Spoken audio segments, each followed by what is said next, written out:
In today's video, I'm going to be talking about the 10 most common pregnancy mistakes. Now, if you are just joining me, my name is Diana. I'm a physician assistant and I'm also a mom to 4. I specialize in women's health and gynecology, and on this channel, we talk about pregnancy, women's health, and just being a mama. So if this sounds like someplace that you would like to be, make sure to hit subscribe. And there is so much to talk about in this video, so I'm not gonna waste any more time. Let's jump right into it.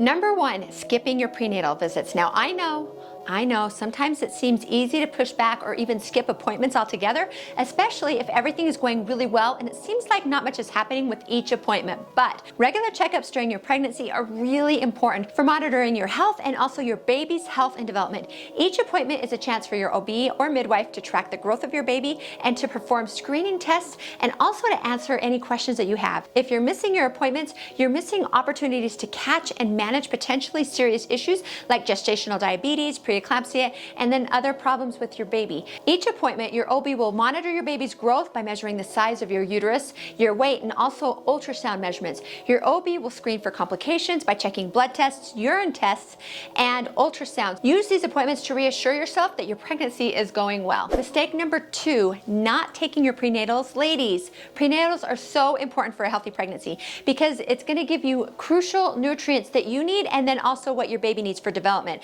And without those crucial nutrients, there's an increased risk for birth defects and other problems. So let's talk about what's in prenatals and why you need to take them. First off, folic acid. Folic acid prevents neural tube defects. Iron, which supports the placenta and the fetus, also helps prevent anemia in the mommy. Calcium helps build your baby's bones and teeth and helps support your bones. DHA, which is an omega-3 fatty acid, is involved in baby brain development and thyroid function, and then vitamin B6, which helps with morning sickness for mama. Number 3, ignoring your diet and nutrition. So eating a well-balanced diet is so important during your pregnancy because it helps to support your baby's development and also your health as well. If you completely disregard your diet, it can possibly lead to complications like low birth weight. So keep all this in mind when you are planning your meals. Aim for having balanced meals with a variety of fruits and vegetables, whole grains, lean proteins, and dairy for a broad range of nutrients. Now, your goal should be to make sure you're getting all of your essential nutrients for yourself and your baby, right? So you need to make sure you are getting plenty of your protein, calcium, iron, and folic acid in your diet as well. That being said, I know that when you've got morning sickness, getting anything down is really difficult. So when you're struggling with that, just remember to stay hydrated as much as you can and then do the best you can. Okay, now let's talk about what to avoid, okay? So make sure that you stay away from high mercury fish. So no eating large fish that eat other fish like swordfish or tuna or king mackerel. Also avoid unpasteurized food to avoid the risk of certain bacterial infections. Now I hate to say this next one, no raw or undercooked food. Oh, wow. Also be aware of your caffeine intake. Yes, coffee is okay. You just want to make sure to limit your caffeine intake to under 200 milligrams a day. Now, as far as alcohol goes, just no, just don't even, not even a little bit. Mistake number 4, not staying hydrated. Guys, make sure you are getting a lot of water, like at least 8 to 10 glasses, which equals about 64 to 80 ounces of water per day. You may need more if you live in a really hot climate, or if you're exercising a lot, or if you're experiencing a lot of extra thirst. If you get dehydrated, it could lead to problems that we want to avoid, like preterm labor or urinary tract infections. And water is also key to producing amniotic fluid, which surrounds your baby to keep them safe. So how do you know if you're getting dehydrated? If you notice that your urine is really, really dark, like a dark yellow, you're probably dehydrated. But also, if you're feeling a little bit dizzy, your mouth is dry, or if you have a headache. So if you're experiencing any of those symptoms, you should get a big glass of water right away. I personally like to carry a big water bottle with me to stay hydrated. I preferred one that was really large so that I only had to fill it once in the morning, and then I knew by the end of the day I needed to make sure that I drank all of it. Now, if you are in your first trimester and you're experiencing morning sickness, it's even more important to stay hydrated because if you're throwing up, you're already losing fluids, then you need to drink even more. Now, mistake number 5, overlooking your mental health.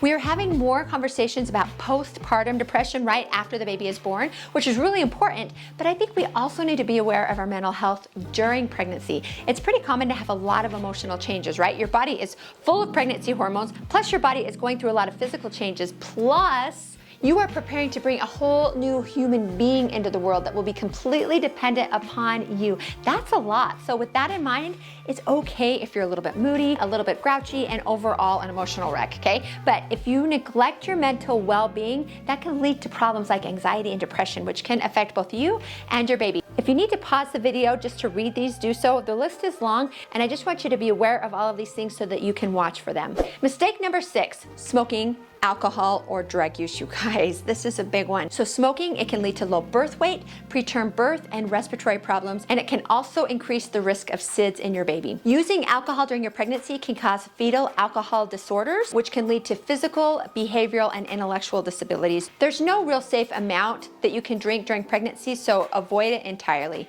Next, you guys, drugs. This can result in premature birth, birth defects, neonatal abstinence syndrome, and for those of you who are taking prescription medications, just because it's prescribed doesn't mean it's safe to take when you are pregnant. So make sure to talk to your OB about all of the medications that you are taking, including over-the-counter ones. Now, if you are struggling with these addictions, there is help for you, okay? Please talk to your OB about getting help through counseling and support groups and treatment programs specifically for pregnant women. Number 7, not getting enough sleep. Now, I know some of you are rolling your eyes at me right now because you're thinking, yeah, right, I would love to get more sleep. And you would if you weren't, I don't know, like trying to figure out how to get to sleep while making sure that you are on your left side and trying to elevate your feet at the same time, struggling with back pain, shoulder pain, pelvis pain, round ligament pain, heartburn, restless legs, swelling ankles, baby kicking, Braxton Hicks, baby pushing on your lungs, baby kicking on your bladder, and pee every 5 minutes.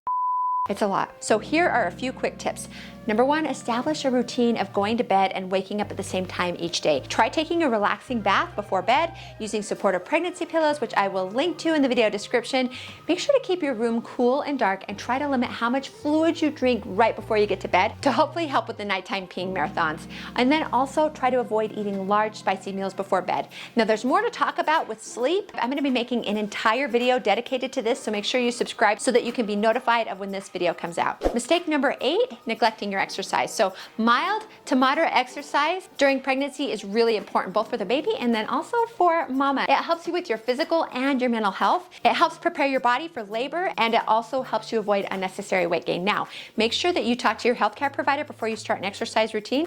Make sure that you stay hydrated, make sure to warm up and cool down, and don't work out so hard that you can't carry a conversation with somebody because you're so out of breath. And then always listen to your body. Now, at some point, for most pregnant women, not all, there gets to be a point where exercising just isn't something that you can do anymore. Often this happens around the 3rd trimester, but you know that you are more tired, your belly's getting big, you're having too many aches and pains.